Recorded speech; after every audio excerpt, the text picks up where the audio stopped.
Alors nous partageons avec la PHG depuis longtemps ce souci très fort d'un équilibre entre nos deux disciplines. Pour notre part, vous savez que dans tous nos programmes, les horaires prévoient un équilibre entre les deux disciplines. Ce n'est pas toujours facile, en tout cas nous y tenons et nous pensons qu'effectivement que ce genre de journée peut aider les collègues à mieux percevoir ce qu'on peut faire en géographie. Et puis enfin, remercier la PHG de travailler sur cette question de la France. Depuis longtemps aussi, nous partageons ce souci de redonner à la France une place importante dans nos enseignements. J'y reviendrai tout à l'heure. Je rencontrais il y a une dizaine de jours à Lille Robert Marconis, qui a été l'ancien président national de la PHG, et il intervenait dans une journée organisée aussi par la PHG sur ces thèmes de la ville en France, et nous partagions les mêmes souvenirs de beaucoup de combats pour que la France puisse avoir sa place dans nos enseignements. Alors, en introduction de cette journée, en fait, on pourrait consacrer toute la journée à une réflexion sur ces nouveaux programmes, une introduction rapide. Mon intervention porte sur, au fond, les logiques, les attentes, les enjeux des nouveaux programmes de géographie, et en particulier sur la place qui occupe la France. Alors, je partirai d'un double constat, si vous voulez bien. Le premier, c'est qu'il y a 15 ou 20 ans, l'enseignement de la géographie scolaire avait vraiment besoin de fortes évolutions. La géographie a été très chahutée à certaines époques, la géographie universitaire, mais évidemment la géographie enseignée en premier lieu. Jusqu'aux années 80-90, nous avons eu bien des hésitations. La géographie enseignée dans une période de léthargie, de fortes incertitudes sur les fondements, sur les paradigmes, sur les démarches. On avait des approches très analytiques, peu problématisées. On disait qu'on est une discipline carrefour. Mais une carrefour, c'est bien gentil, mais on peut tourner dans un carrefour éternellement sans trouver de voie de sortie. Vous vous souvenez qu'à l'époque, Yves Lacoste parlait de géographie bonasse. Certainement que nous avons, pendant un peu trop longtemps, développé une géographie enseignée qui était beaucoup trop bonasse. Il y avait ce problème. Ensuite, dans cet ensemble, plutôt terne, l'enseignement de la géographie posait beaucoup de problèmes, pardon, la géographie de la France posait beaucoup de problèmes, et vous en avez rappelé un certain nombre tout à l'heure. Au moins trois constats partagés que nous faisions avec la PHG. D'abord, des connaissances très incertaines de nos élèves sur la France. Quand on dit incertaines, même des lacunes fortes. Et quand on regardait ce que nous disaient les professeurs de classe préparatoire, les universitaires, et même quand nous étions les uns les autres dans les concours de recrutement de professeurs, on voyait bien des lacunes considérables sur la connaissance de la France. Je le dis souvent, les élèves de fin de lycée connaissent beaucoup mieux l'espace rhénan, la mégalopole japonaise, savent beaucoup mieux faire un croquis d'organisation du territoire du Brésil qu'un croquis d'organisation du territoire de la France. Et pratiquement, il y a très très peu d'élèves au fond, à la fin du lycée, qui sont capables de faire un croquis d'organisation du territoire de la France, et encore moins de leur région, alors que la majorité sont capables de faire un nombre de croquis sur d'autres espaces. L'autre constat partagé, c'est que, et vous l'avez dit, on a souvent peu d'enthousiasme à enseigner la France, on a du mal à trouver les bonnes entrées, du mal à rendre cet enseignement intéressant, ce qui, en partie seulement, explique qu'à certains niveaux, le traitement du programme d'histoire soit un peu extensif, quand il n'y a pas d'examen. Et puis, le troisième constat, c'est une connaissance assez marginale, une ignorance quelquefois des territoires locaux et régionaux, des territoires de proximité. Nous avions, certains s'en souviennent peut-être ici, au milieu des années 2000, organisé toute une série d'interacadémiques sur les nouveaux territoires de la France, parce que nous avions ressenti à l'époque un vrai besoin d'intégrer toutes ces évolutions très très fortes des territoires, de la gestion territoriale, qui est en plein bouleversement sous nos yeux, et que nous prenons ou que nous avons pris assez mal en compte.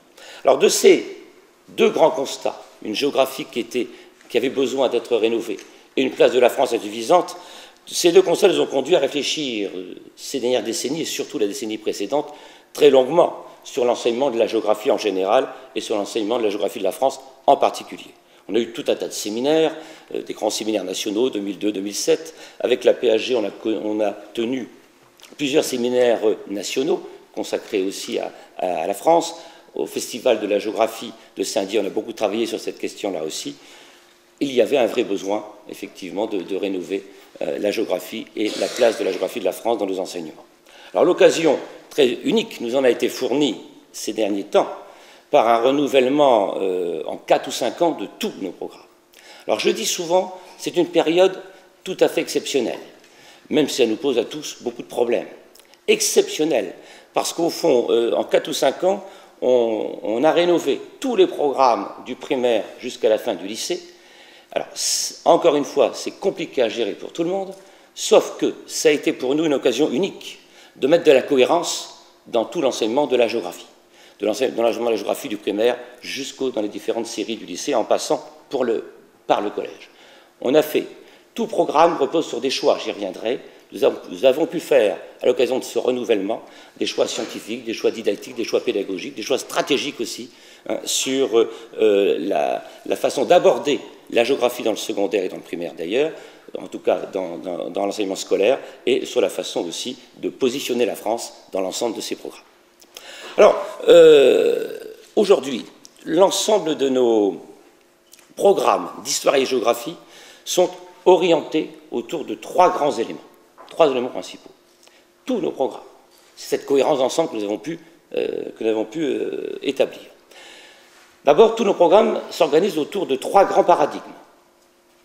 Le premier, c'est d'abord les territoires. Nous affirmons très clairement que la géographie s'intéresse d'abord aux territoires à toutes les échelles, à leur aménagement, à leur développement, à leur dynamique, à leur gestion, aux acteurs chargés de gérer, d'administrer ces territoires. C'est notre fondement. Deuxième paradigme, nous avons introduit massivement dans ces programmes les questions de développement, qui sont des questions fondamentales lorsqu'on aborde les territoires à toutes les échelles, du local au mondial, et nous avons placé ces réflexions dans une démarche prospective en y intégrant la réflexion sur le développement durable, qui n'est pas une mode. Hein, on peut en faire tout ce qu'on veut, ça n'est pas une mode. C'est une façon pour nous, d'abord, de renouveler les approches du développement en géographie, et d'autre part, c'est aussi une façon pour nous de nous positionner sur des interrogations sur la façon dont les territoires peuvent se développer dans une perspective d'avenir. Et puis, le troisième paradigme, vous le savez, c'est la mondialisation. Au fond, ces questions sont centrales dans toutes nos interrogations. Avec un infléchissement, vous l'avez peut-être vu dans différents programmes, nous avons effectivement infléchi des approches très économiques vers des approches qui sont aussi plus géopolitiques et géoculturelles dans différents programmes. Alors, tous nos programmes sont organisés autour de ces 3 grandes entrées, évidemment avec différentes problématiques et différentes façons de les traiter, mais ça donne de la cohérence à l'ensemble de l'enseignement de la géographie scolaire. La deuxième orientation, c'est que dans cet ensemble, nous avons réaffirmé une place beaucoup plus forte, beaucoup plus claire de la France et de ses territoires. J'y reviendrai évidemment tout à l'heure, puisque tout de suite après, c'est l'objet principal de mon intervention. Et la troisième orientation, c'est une place plus forte accordée à des études locales, et aussi à la démarche inductive, notamment qui se traduit par les études de cas au collège et au lycée général, qui peuvent se traduire aussi par des situations au lycée professionnel ou par des sujets d'études dans les séries technologiques. Notre objectif étant d'amener des focales plus importantes sur des études de cas ou sur des objets d'études à grande échelle qui étaient assez largement absents ou trop largement absents de nos enseignements. Alors au total, avec la refonte de nos programmes, il s'agissait pour nous de donner du sens et de la cohérence à tout ce que nous faisons en géographie, du primaire au lycée. Il s'agissait de redorer le blason de la géographie, d'en faire une discipline d'enjeu, une discipline ancrée dans le quotidien, qui s'appuie sur des démarches problématisées et qui répondent à de vraies questions de société et d'humanité. Et les programmes essaient de traduire, effectivement, c'est ce souci. Il s'agissait aussi pour nous de répondre à une demande sociale en pleine évolution. Il s'agit bien pour nous de contribuer avec de la géographie, et bien sûr à côté de l'histoire et d'autres disciplines, mais la géographie a toute sa place. Essayez pour nous de donner à nos élèves une vraie formation à un monde qui évolue extrêmement rapidement, à des sociétés qui s'interrogent sur leur avenir, à l'humanité aussi qui s'interroge sur son avenir. Et voilà, autour de ces grandes questions, pourquoi nous avons donc organisé cette façon-là les programmes de géographie. Alors, dans cet ensemble-là, quelle est la place de la France et de ses territoires? Quelle place avons-nous voulu donner à la France et à ses territoires? Et pour reprendre le titre d'un article de Rémi Knafou publié il y a une quinzaine de jours dans Le Monde, mais où est passée la France? Alors le titre est bon. La question vaut la peine d'être posée. Tout à l'heure, je ne suis pas tout à fait d'accord avec ces réponses, mais la question vaut d'être posée. Alors, il faut bien avouer que dans les différents groupes d'experts auxquels j'ai participé et qui ont écrit les programmes de collège, lycée, primaire, collège et lycée, il y a eu de vrais débats sur la place de la France. Ça n'est pas si simple que ça. Des débats autour de 3 questions principales. D'abord, quelle place accorde-t-on à l'étude du territoire de la France lui-même, à l'ensemble de la France? Deuxième question, quelle place accorde-t-on à l'étude des territoires qui constituent la France, et notamment des territoires locaux, des territoires de proximité? Une vraie question. Et troisièmement, quelle place accorde-t-on à l'insertion de ces territoires, à différentes échelles, dans l'Union européenne et dans le monde? Ça n'est pas si simple que ça non plus. Pas si simple que ça. Alors, autour de ces 3 questions, on a essayé de bâtir des raisonnements. En fait, nous avons choisi de ne pas choisir. Et évidemment, traiter de la France, c'est traiter des 3. Traiter de la France, c'est traiter des 3, avec un souci quand même, c'est de donner au territoire de proximité, j'y reviens, une place beaucoup plus forte qu'il n'en avait jusqu'à maintenant. Cela ne signifie pas qu'on néglige la France, et en cela je ne suis pas du tout d'accord avec la réponse qu'apporte Rémi Knafou à la question qu'il pose. Knafou, c'est un ami, on a beaucoup travaillé ensemble, on a refondé ensemble toute l'agrégation de géographie au moment où on était président de ce concours. Donc on a vraiment beaucoup de complémentarité, de complicité, mais sur ce point-là, on n'est pas d'accord. Nous ne sacrifions pas du tout la géographie de la France, c'est exactement le contraire dans les programmes que nous avons effectivement développés. Alors, je vais aussi préciser, c'est une question qui nous est souvent posée, et j'y reviens chaque fois que j'ai l'occasion de rencontrer des professeurs. Lorsque les groupes d'experts ont travaillé, ils ont travaillé sur des années, puisqu'il y a eu tout un tas de groupes d'experts qui ont travaillé sur les différents programmes, nous n'avons jamais eu de pression politique. Alors, quelquefois, il y en a. Alors, évidemment, c'est le ministre qui signe les programmes, c'est lui qui les commande, c'est lui qui les signe. C'est normal, c'est la démocratie. Cela dit, on nous dit souvent, oui, ce sont des programmes qui sont teintés d'idéologie, etc. Je parle de la géographie, je ne parle pas de l'histoire, mais c'est exactement pareil pour l'histoire, évidemment. Je voudrais dire ici que nous n'avons eu aucune pression politique pour ces programmes. Et le politique, quand il est relu, évidemment, a changé quelques mots, simplement. C'est simplement cela. Les groupes d'experts se sont appuyés sur l'expérience. On a rencontré quantité de personnes qui ont quelquefois des avis totalement contradictoires sur ce qu'il faut faire dans l'enseignement de l'histoire et de la géographie, bien sûr, c'est normal. Mais à partir de tous ces avis, on a essayé, et surtout l'expérience que nous avions, essayé de bâtir des programmes de géographie qui se tiennent. Par contre, vous doutez bien qu'il y a eu des pressions de toutes sortes, venant de toutes sortes de structures, d'organismes, des pays étrangers, des ambassades, des associations de toutes sortes, effectivement. Je ne parle pas de la PSG, avec laquelle on discute bien, mais d'autres associations qui ont des idées évidemment très, très diverses et qui essaient effectivement de faire passer des choses dans les programmes. Alors cela dit, tout programme repose sur des choix. Sur des choix. Et en ce qui concerne les programmes de géographie, puisque j'étais dans tous les groupes d'experts depuis la primaire jusqu'au programme des lycées, nous avons fait des choix, et je vais vous en donner un certain nombre de points de repère, pour expliquer au fond, chacun de vous enseigne à un niveau, et il n'est pas inintéressant de situer cet enseignement sur l'ensemble de l'éventail des choix qui sont faits sur le cursus scolaire du primaire au lycée. Alors, quelques éléments pour expliciter mon propos. Alors, je vais un peu vite parce que le temps est court, mais on va quand même ménager quelques minutes ensuite pour pouvoir échanger. Quelques mots d'abord sur le primaire. Je vais balayer un peu les choses. Alors, vous n'êtes pas nombreux ici à vous occuper du primaire, mais quand même un peu, pour certains.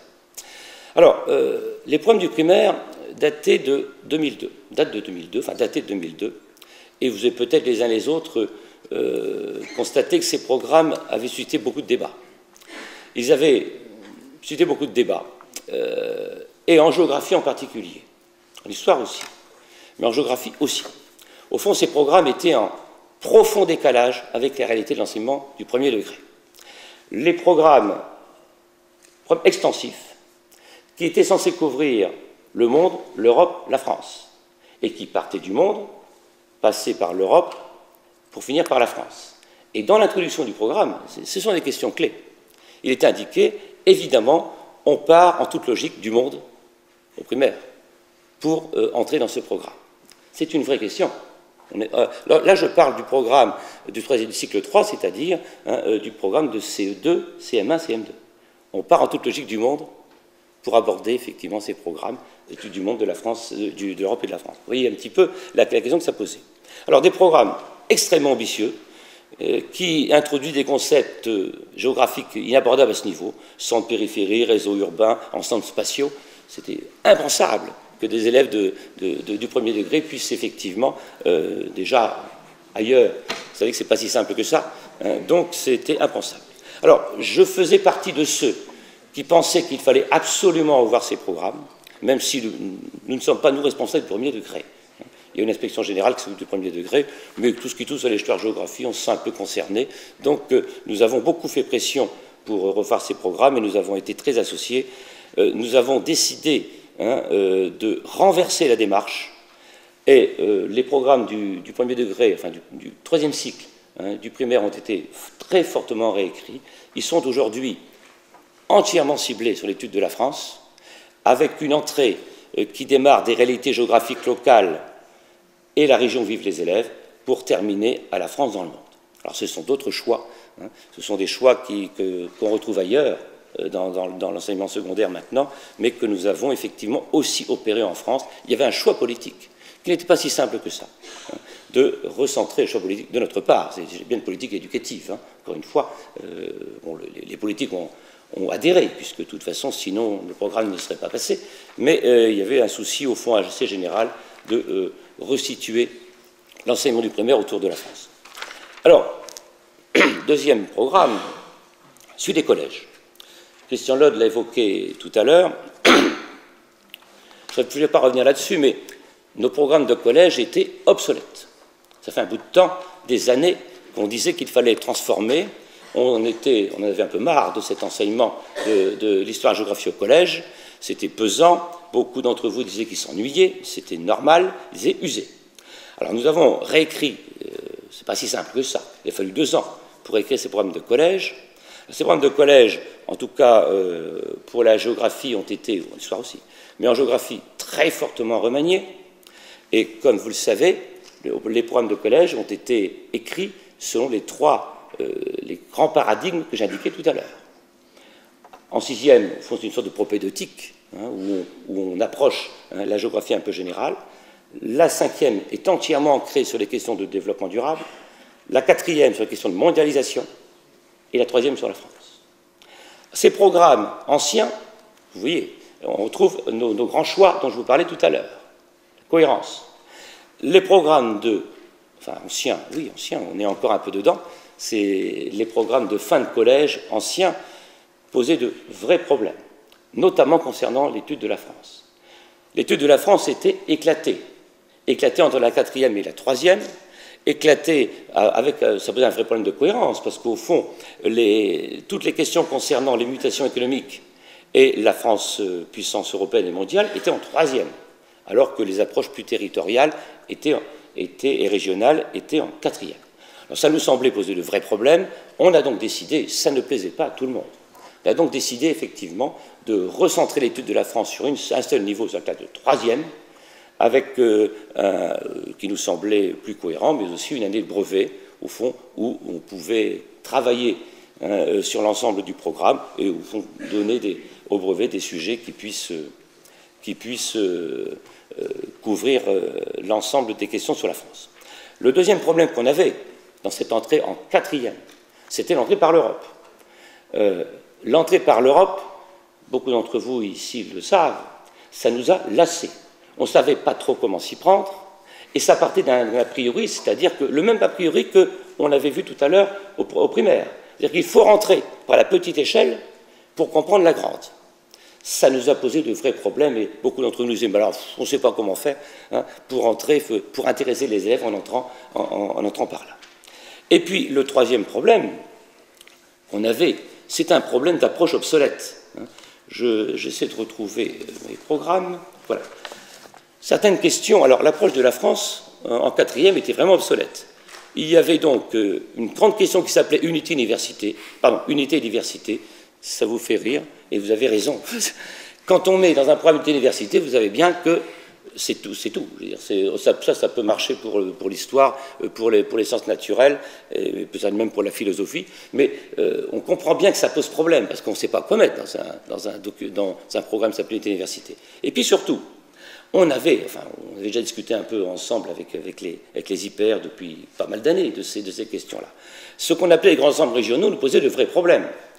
Je vous le rappelle quand même, en excluant toute analyse exhaustive des régions, mais en accordant une attention particulière à la région parisienne et à la région où se trouve situé l'établissement, il s'agit d'étudier les traits spécifiques principaux qui caractérisent les 6 grands ensembles retenus, l'Île-de-France et le bassin parisien, les régions de tradition industrielle du Nord et de l'Est, la région lyonnaise et ses périphéries alpines, bourguignonne et auvergnate, les Midis, l'Ouest Atlantique, les départements et territoires d'outre-mer.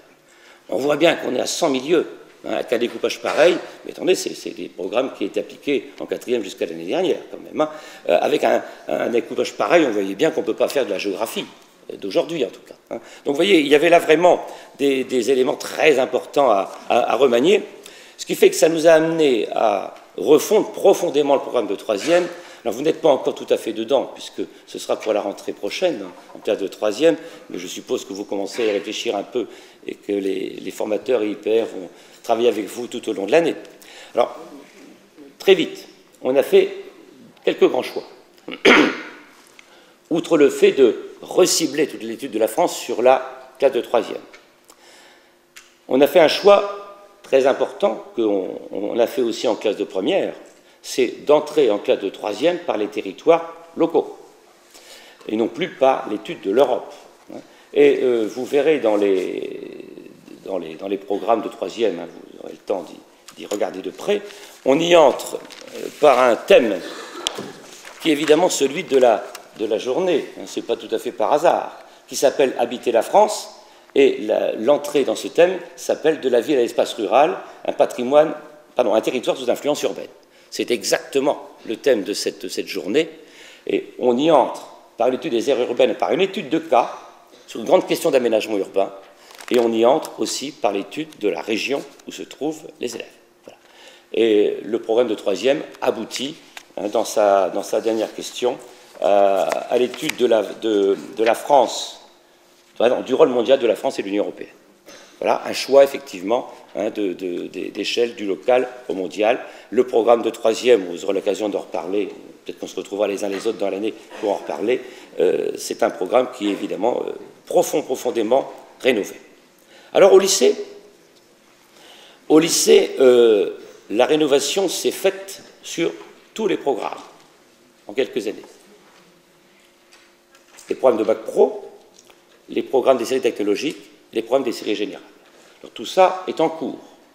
Et alors c'est dans les séries technologiques que la rénovation a débuté, puisque au fond elle a débuté en 2005 en série STG, en 2007 en série ST2S, et nous sommes en train de dépoussiérer les programmes de ces deux séries actuellement. Ceux d'entre vous qui sont concernés savent qu'il y a une très courte consultation là-dessus, mais ça n'est qu'un dépoussiérage. Vous pouvez y intégrer quelques entrées plus civiques. Et nous avons publié cette année, au printemps, les nouveaux programmes de la nouvelle série STI 2D, STL, ST2A. Alors, ces programmes des séries technologiques sont aussi, évidemment, c'est spécifique, les séries technologiques. Simplement, on y a intégré de manière très claire les grandes problématiques et les grands paradigmes et les démarches dont je vous parlais tout à l'heure.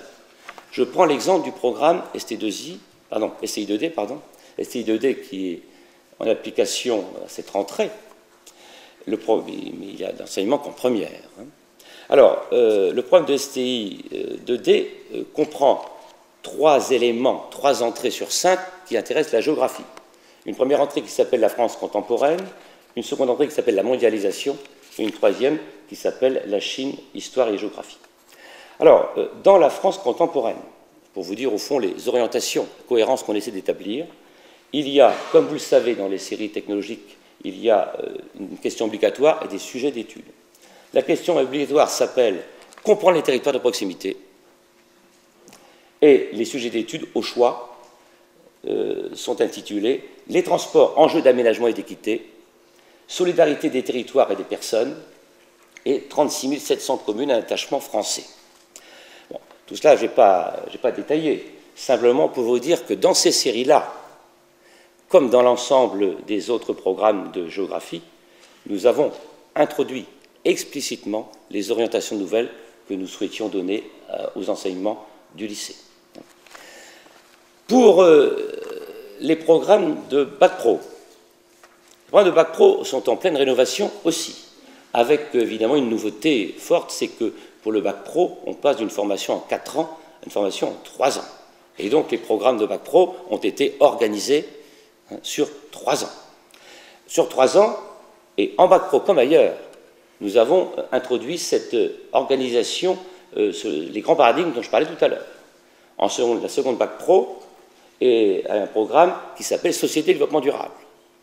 Le programme de première Bac Pro s'intitule Des territoires dans la mondialisation, et le programme de terminale Bac Pro, c'est la France dans l'Union européenne, et j'ajouterai dans le monde, mais au fond on aurait pu effectivement, on a un petit loupé dans ce programme, c'est qu'il fallait l'appeler la France dans l'Union européenne et dans le monde, et nous l'avons appelé la France dans l'Union européenne, c'est une grosse erreur, c'est une grosse erreur, mais de temps en temps quand on fait des programmes, on fait des erreurs aussi, il faudra bientôt les revoir, non je ne crois pas quand même, mais en tout cas on aurait dû l'appeler comme ça. Alors simplement, pour vous dire que ces programmes, donc on retrouve le triptyque, les élèves de bac professionnel ont la même formation, sur les mêmes fondements que tous les autres élèves de lycée. Une petite, 2-3 petits exemples pour vous donner l'esprit. Les programmes de Bac Pro sont conçus un peu comme les programmes des séries technologiques, autour de sujets d'études et de ce qu'on appelle des situations. 3 exemples d'entrée pour vous montrer la rénovation de ces programmes. Les programmes de Bac Pro dataient de 1995, ils étaient un peu obsolètes.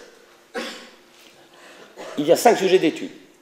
Un sujet d'étude qui s'appelle « Acteurs et enjeux de l'aménagement des territoires en France », avec 2 situations, le conservateur du littoral, un aménagement dans une communauté de communes. Autre exemple, les transformations de l'espace productif et décisionnel, 2 sujets, 2 situations, une métropole, la région d'établissement. 3e exemple, les mobilités de la population, situation, la France en été, et les migrations entre la métropole et l'outre-mer.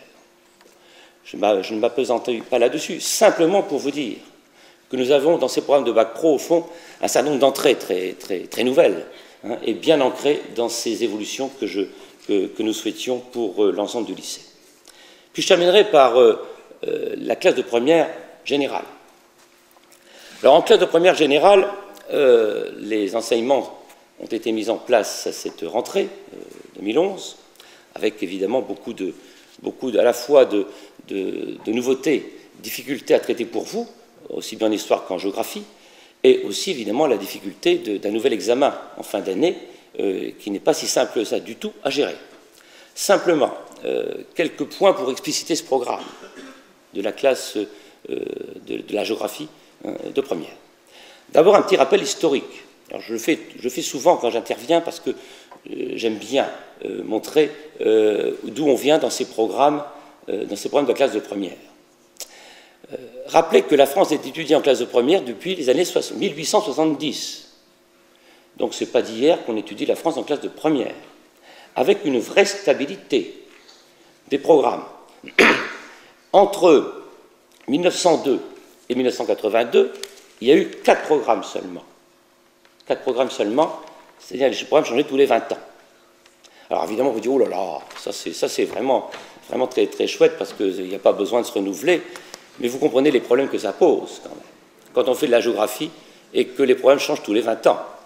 Surtout, et je ne ici comme ailleurs, même si je n'ai pas beaucoup de temps, je ne résiste pas à vous relire des extraits de ces programmes. Je le fais toujours, ceux qui l'ont entendu le faire, désolé pour vous, mais je le fais quand même, parce que franchement, c'est très intéressant. Les programmes de 1925 ont été axés sur les études régionales, essentiellement régionales, avec effectivement un libellé qui est le suivant. Il s'appelait La France. Donc, l'intitulé, c'était Études de la France par grandes régions naturelles, deux points, géographie physique et géographie humaine, entre parenthèses, population, vie économique. Je lis le libellé du programme. La géographie régionale devra être étudiée en se bornant aux 11 grandes régions reconnues de manière incontestable: Nord, Est, bassin parisien, Ouest, Massif central, Sud-Ouest, Pyrénées, région méditerranéenne, Alpes, Jura, Saône-et-Rhône. Il convient de laisser de côté à ce sujet toute autre division, telle que celle des provinces, ainsi que les considérations géologiques. Programme 1925, bon, nous sommes en 1925. Voilà. Programme de 1964, qui a duré jusqu'en 82. Certains d'entre vous ici, et encore même, quelques-uns, ont connu ces programmes, peut-être des fois les enseigner. L'intitulé, jusqu'en 82. 82, évidemment, ça peut paraître très loin pour certains. Je vois qu'il y a des jeunes visages très jeunes ici. C'est pas si loin que ça à l'échelle des temps géologiques. Alors, l'intitulé du programme, qui a duré jusqu'en 82, programme de géographie première. La France, géographie régionale. Puis après, il y avait les pays africains et malgaches d'expression française, mais enfin ça, c'était un appendice. Donc, étude de la France par grande région, pas naturelle. Géographie physique et géographie humaine, population et économie. La géographie régionale devra être étudiée en se bornant aux 11 grandes régions reconnues de manière incontestable. Nord, Nord-Est, bassin parisien, Ouest, Massif central, bassin aquitain, Pyrénées, région méditerranéenne, Alpes, Jura, Sillon rhodanien. C'est un tout petit peu vous.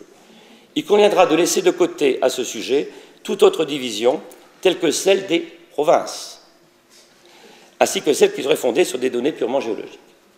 Tout ça pour vous dire d'où on vient. D'où on vient.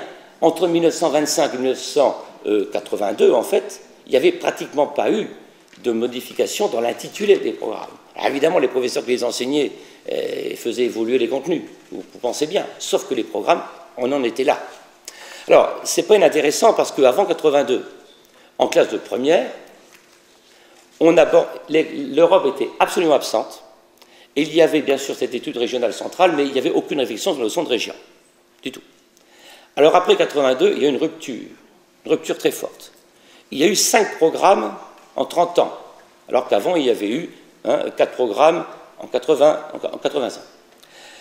Avec un basculement des logiques. D'une part, une part beaucoup plus forte des approches générales économiques et humaines, d'autre part une place croissante de l'Europe, et enfin l'introduction d'une réflexion sur la région. Je ne vais pas m'appesantir là-dessus, vous les connaissez un petit peu pour certains, mais dans les titres même des programmes. Le programme de 97 s'appelait « La France en Europe et dans le monde ». Donc c'était clair, on avait introduit très visiblement cette dimension européenne. Le programme de 2002 s'appelait « L'Europe, la France ». Le programme de 2002 qui était en vigueur jusqu'à l'année dernière. Avec, vous vous en souvenez aussi pour ceux qui l'ont enseigné, une focale qui était la suivante, entrée par l'Europe, la France et les régions, et la région. Alors, voilà cette évolution, c'est une évolution extrêmement lente pendant longtemps, une accélération jusqu'à une époque récente, mais nous avons bien senti, dans toutes nos observations, tout ce que nous avez dit les uns les autres, tous les échanges qu'on a eus dans les multiples réunions sur la France, que ce programme était très difficile à enseigner, très compliqué. Voilà pourquoi on a changé les logiques de ce programme, pour essayer de comprendre 4 difficultés. D'abord, aussi en première, l'entrée par l'Europe et l'entrée historique de ce programme posait quand même de vrais problèmes géographiques. On ne savait pas trop comment s'y prendre non plus. Deuxièmement, les études locales marginalisées, avec quand même, je le dis aussi souvent, le fait que les territoires de proximité qui un peu inquiètent en ce moment, déstabilisent dans ce nouveau programme, ces territoires existaient totalement dans les programmes passés, jusqu'à l'an dernier. Je relis simplement le programme de 2002 en vigueur jusqu'à l'année dernière. Une rubrique qui s'appelle « Le fait régional, une région en France ou dans un autre État de l'Union européenne ».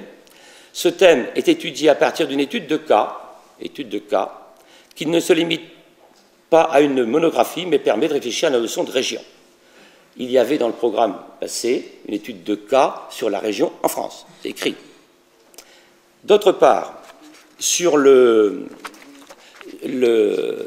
concernant les territoires de proximité, pareil. Je ne sais pas si je vais retrouver mon document, mais il y avait effectivement, voilà, je retrouve, dans une question qui s'appelle « Disparité spatiale et aménagement des territoires ». Cette question est abordée à partir d'études de cas sur l'aménagement d'un territoire conduite à l'échelle locale, agglomération ou pays. Elle permet d'identifier la multiplicité des acteurs institutionnels, entreprises, associations, de décrire les politiques mises en œuvre, etc. Ces deux questions, qui sont actuellement au début du programme de première, existent depuis 2002 dans les programmes de première. Simplement, on les a mis ailleurs. Donc, effectivement, nous sommes un peu tous, enfin, beaucoup d'entre vous qui ont abordé ces programmes de première sont un peu en interrogation concernant l'approche de ces études. Elles existent depuis 10 ans dans nos programmes de première. Simplement, on les a mis au début. On les a mis au début et on les a rendus obligatoires au début parce qu'il nous semblait qu'il fallait donner un vrai signe sur le fait que des programmes de géographie d'aujourd'hui devaient effectivement donner aux élèves les outils pour beaucoup mieux comprendre le fonctionnement des territoires dans lesquels ils vivent au quotidien, que ce soit un territoire tout à fait proche ou la région. Et qu'on ne pouvait pas laisser ça en fin de programme, comme c'était le cas aujourd'hui, où les choses s'effilochant, on arrivait assez rarement, ou de manière pas forcément toujours suffisante, à traiter ces questions-là. Voilà pourquoi ces programmes débutent par ces questions-là, et nous avons opéré un renversement important dans le traitement des programmes. On entre par les territoires de proximité, on n'entre plus, comme au collège, on n'entre plus par les questions qui concernent l'Europe. Et pour terminer, donc, quelques mots sur la logique de ce programme de première. D'abord, le titre. Le titre. Parce que jusqu'en 2002, le programme s'appelait « L'Europe, la France ». Nous avons choisi un titre qui s'appelle « France et Europe, dynamique des territoires dans la mondialisation ». Ce titre a quand même été l'objet de pas mal de discussions, vous pensez bien, et de réflexions. Au fond, à lui seul résume les orientations de ce programme. Il s'agit bien d'étudier la France et l'Europe et d'étudier les dynamiques de ces territoires dans la mondialisation. Alors, ce qui manquait fortement aussi dans l'ancien programme de première, c'est justement cette dimension mondiale. Dans l'ancien programme de première, la France dans le monde était étudiée en histoire terminale et l'Europe dans le monde était étudiée en géographie terminale. Ce qui fait qu'au fond, il n'y avait pas cette vision globale de l'étude de la France, je dirais, du local au mondial. Alors, donc, ce programme est organisé à partir de cette problématique dans un emboîtement d'échelle du local au mondial. On ouvre par l'étude, je disais à l'instant, des territoires de proximité, France et région, pardon, et un aménagement local et les régions, et la région. Et en passant, nous avons introduit de manière explicite et beaucoup plus forte les études de cas dans ce programme de première. Il y avait quand même 3 études de cas dans l'ancien programme de première. Une étude de cas sur l'aménagement local, une étude de cas sur la région, une étude de cas sur les liaisons transalpines. Évidemment, tout ça s'était passé un peu inaperçu et nous avons réaffirmé en classe de première, comme on l'a fait en seconde, comme on le fait au collège, une place très importante des études de cas dans la démarche des approches géographiques. Donc des études de cas. Ensuite, le thème 2, aménager et développer le territoire français. C'est l'approche générale du territoire. Nous y accordons la moitié du temps.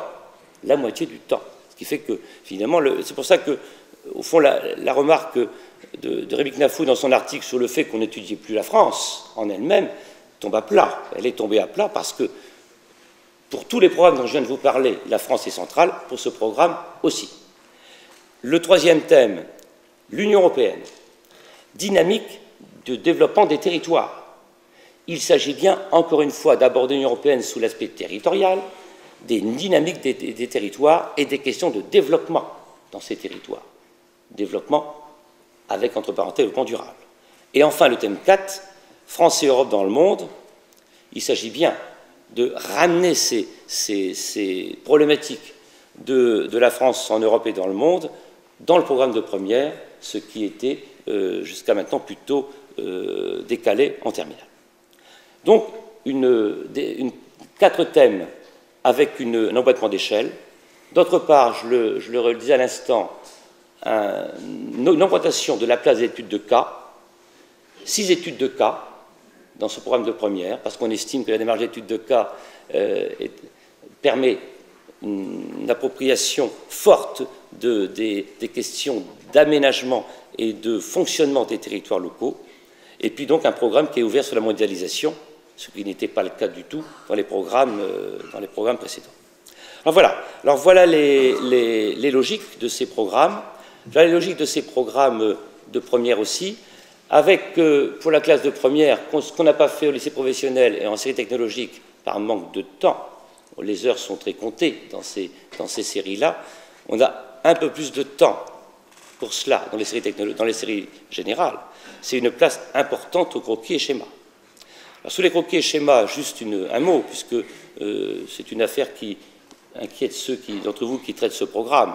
Et on travaille actuellement avec les IPR pour vous donner, dans les jours ou semaines qui viennent, quelques indications plus serrées sur les sujets qui porteront sur ces questions-là.